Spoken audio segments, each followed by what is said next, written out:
Hey guys, welcome to Chowtown Live. I'm Sarah Gish, I'm a reporter with the Kansas City Star, and I am here at McGonigles's Market in Kansas City with Mike McGonigle and Robert Morris, and we are standing in front of the heat of this smoker, inhaling the scent of burnt ends right now. So what are we looking at, Mike? Well, this is our kind of our production smoker that we have kind of tucked away in the back of the store, and we've got a bunch of whole briskets on here. And these are the point ends off the briskets, what we make the burnt ends out of. So we're getting ready for tomorrow by having these all smoked up and ready to go for business tomorrow. So burnt ends will be on the menu tomorrow, but we're going to talk about one of the most famous items here at McGonigles's Market, which is the Italian sausage.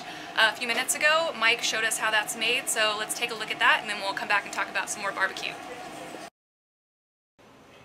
All right, we are here in the back with Mike and Michael. He's a meat cutter here at McGonigles's, and they are going to show us how they make their famous Italian sausage. So let's see how it's done. We're going to show you mostly. Most of it. Because we've already got the seasonings mixed up. We couldn't let you in on exactly the proportions of the seasoning.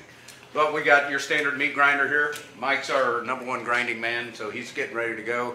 He's got it full of fresh pork, and we mix a little bit of bacon in our Italian sausage that we smoke here at the store. It helps give it an even smokier flavor.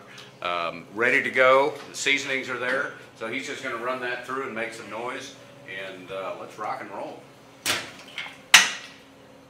So we go through a lot of it. We have a special on Saturdays where we run an Italian sausage sandwich. We have a lot of people that come in and buy it for doing it raw and buying it for competition, barbecue competition and stuff, so it's become a real popular item here. So people are not only buying this from the meat case, but also from the barbecue trailer up front, fully grilled and smoked, right? What we're going to do right now is we're making specifically for our smoker. Oh, okay, perfect. Outside. And it's become so popular for smoking that a lot of the barbecue competition teams will buy it from us raw, not smoked, and smoke it themselves. And we've got a lot of we've won a lot of awards with our sausage with other people cooking it. So nice. We have people tell us all the time that they did real well in the competition with our sausage. Okay, so I've thoroughly mixed it up, so we're going to run it out for the first time. So if you pay attention right here, you'll see where it comes in.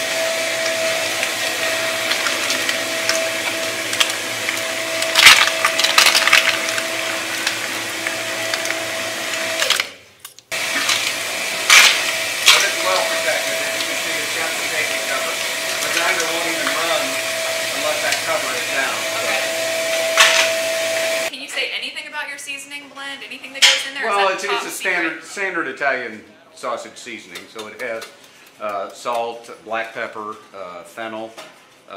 It has a little bit of crushed red pepper. Sure. And for our smoked sausage that we do outside, we do add fresh garlic to it.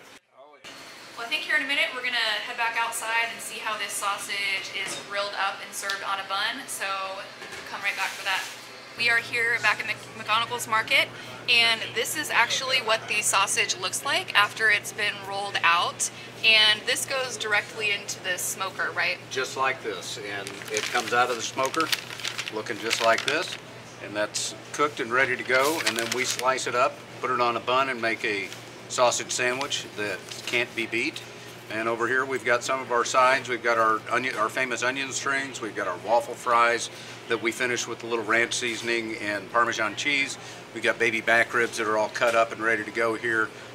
We'll be selling thousands, literally thousands of these this weekend for our Ribs for Kids event.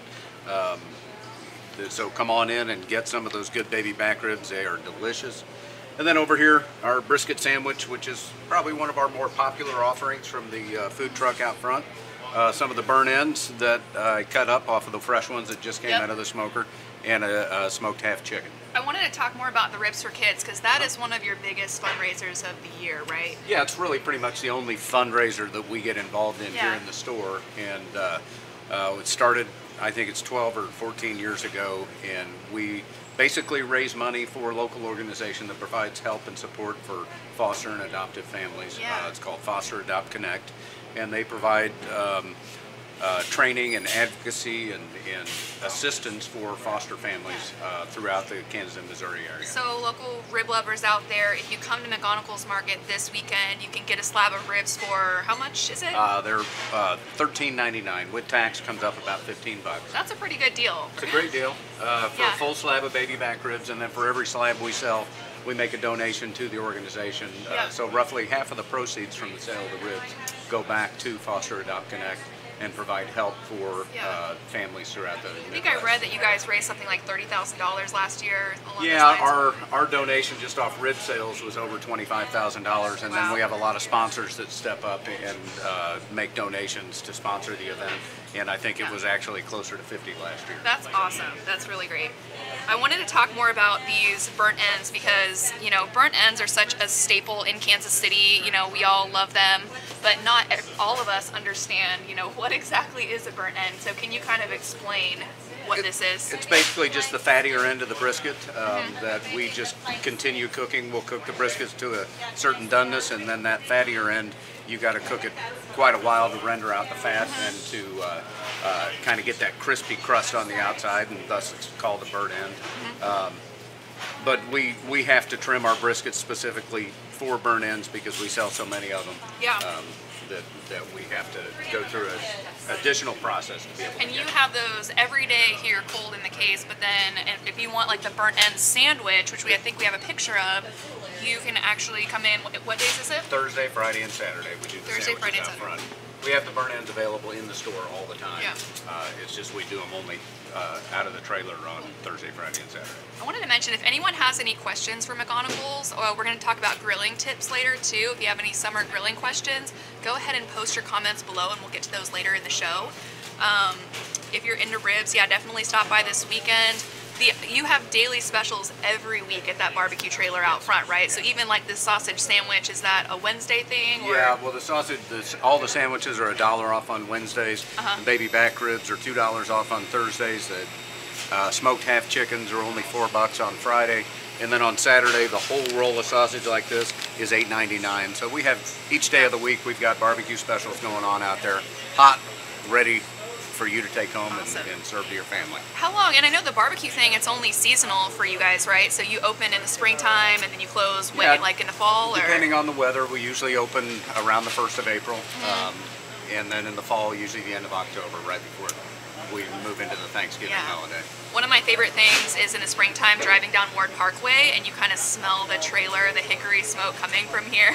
Is that how you lure them in? Is that like a tactic? Yeah, we've been accused of causing a bunch of accidents out here on Ward Parkway, but I'm not taking any responsibility for that. All right. Well, I wanted to talk, you know, you guys are known for quality meats and stuff, so you have this beautiful meat counter back here.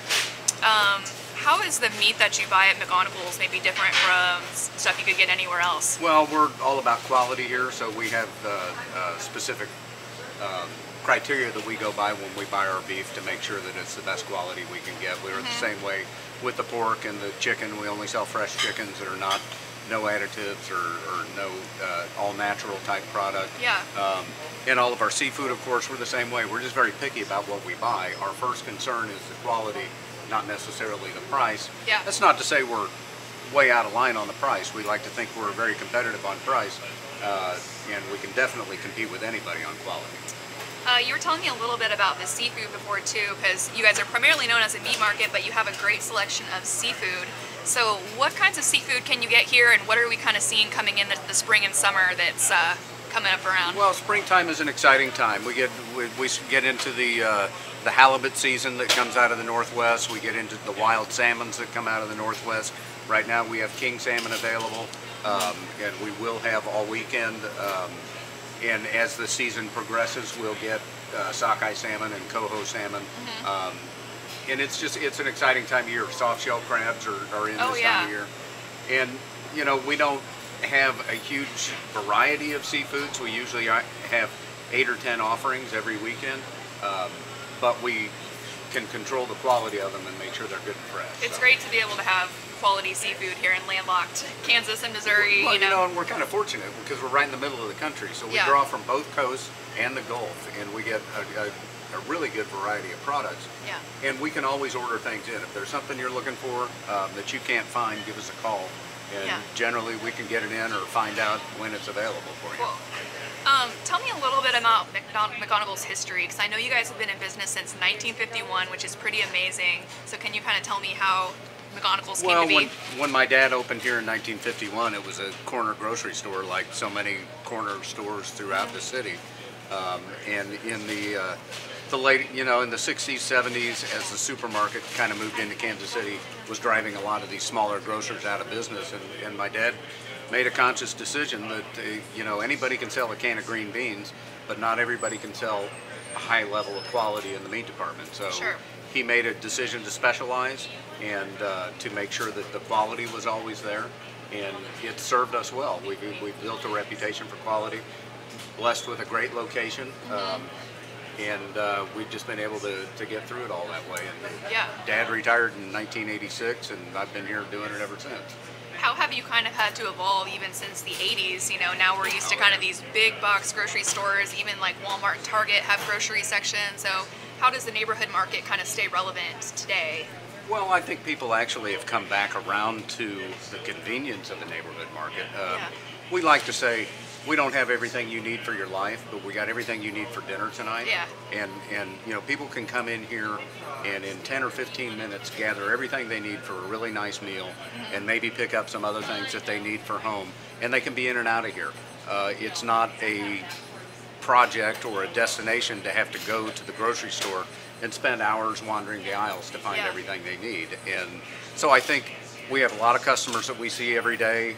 Behind me a minute ago was Everyday Tom, and we see him every day. And he comes in and shops for his evening meal. And we've got several people that shop that way. And it's a very neighborhood feel. It's a very nice feeling to know people that well and to have customers that are so loyal. I've witnessed you just as we've been here kind of running into people that you know and kind of, hey Tom, hey, like you kind of know everyone here. So that's got to be kind of a draw for customers, kind of feeling like they're part of a family here. So. Well, and I've, since '86 when my dad retired, I've been here pretty much all the time. You spent a lot of time in this, people these know me. four walls. People know me, and I'm very accessible, and I'm very happy to answer any questions or talk to any customers that have questions for me. Let's talk a little bit more about meat, since that's obviously your guys' specialty. I was wondering, are there any like certain cuts that have become trendier in the past couple of years that maybe didn't used to sell as well? Yeah, I mean, there's certain cuts. When I first started in the business, flank steak was kind of something that we had to really work hard to promote and sell. And there's a lot of recipes now that deal with flank steak, and it sells well. And it's a tougher cut, right? But if you cook it right, slice it right, it can be really good. Yeah, it can be dealt with. Other things like skirt steak that 20 years ago, 30 years ago, people didn't know what skirt steak was, and now it's the #1 choice for doing fajitas and stir fries and that kind of thing, because it's got a great texture and a great flavor. Tri-tips. We have sold for years, but they have become very, very popular over the last probably 5 to 10 years. So I don't know if any viewers out there follow the paleo diet at all, but I know like bone broth is really trendy right now. And right next to me is this huge freezer just full of beef bones. So you can come here and get bones too, right? If you want to make your own broth at home. That's cool. And we have, I've got several stock answers for those people that come in and say, do you have any bones? And I'd have a hard time standing up if I didn't. Nice. We've got the butcher jokes that we avail you get with. any eye rolls with that one? Or? Oh yeah. That's cool. I wanted to talk, today is like the farthest day possible from summer grilling season. It's like cold and rainy outside, but I wanted to talk a little bit about grilling tips, because obviously you know something about that being a meat market. First of all, what's better, charcoal or gas? Do you even need to ask? I mean, I know charcoal, wood burning, it's the true grilling barbecue experience, absolutely. Okay. Gas, very convenient, and if it's handled properly, and if you know what you're doing, you can achieve the same flavors with the gas.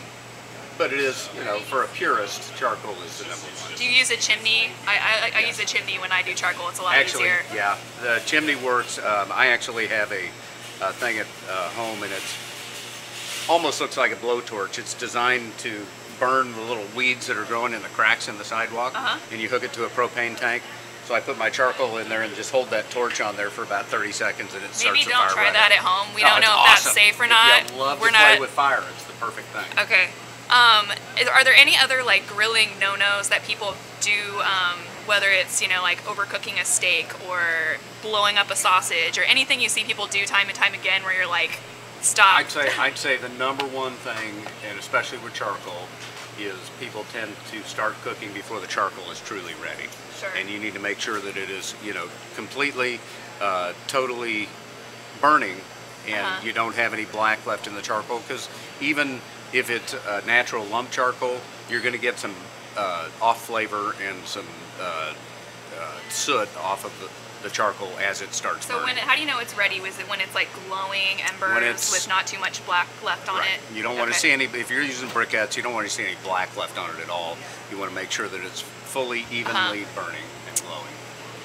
Yeah. As far as overcooking a steak, best thing with the steak is just a nice hot fire and cook it very fast. Yeah. Do you have any opinions about people who get their steaks well done? They should just go buy the cheapest steak they can buy, because it's a good way to ruin a quality steak. Okay. But I'm not opinionated. Okay. No shade.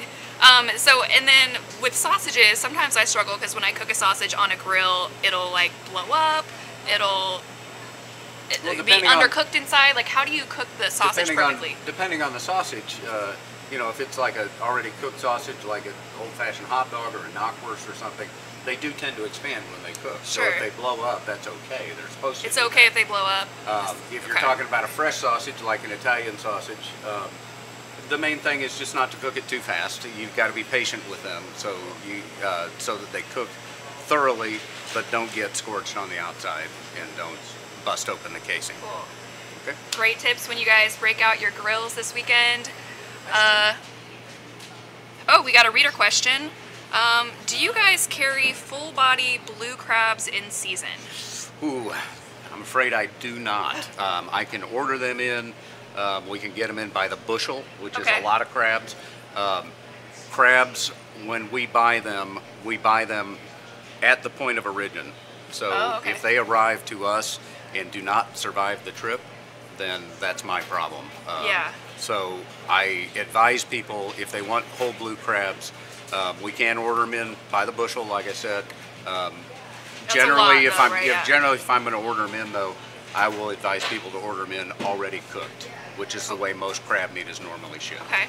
I also got a question on Twitter from someone named Andrew who wanted to know, what kind of barbecue sauce do you guys use here on your meats that you sell at the trailer? The one we sell out of the trailer, we use Blues Hog, which is very popular in the competition world and very popular here at McGonigles's. Bill Arnold, who developed Blues Hog sauce, a good friend of mine. I've been dealing with him for years, and I love the sauce. Yeah. For our spicy sauce, we use the Wabash. Wabash, Out of up there, Excelsior Springs. And we use their spicy sauce for our spicy sauce. Awesome. We tested a whole bunch of them. We have toyed around with creating our own sauce, but there's so many good ones out there. It just is pointless to try to beat them. They have tons of sauces here. If you guys want ribs this weekend, come by for the Ribs for Kids fundraiser. It's a great deal for a great cause. Thank you so much, Mike, for having us over. You bet. And we'll see you guys next week for 2 shows about food trucks, so tune in next week.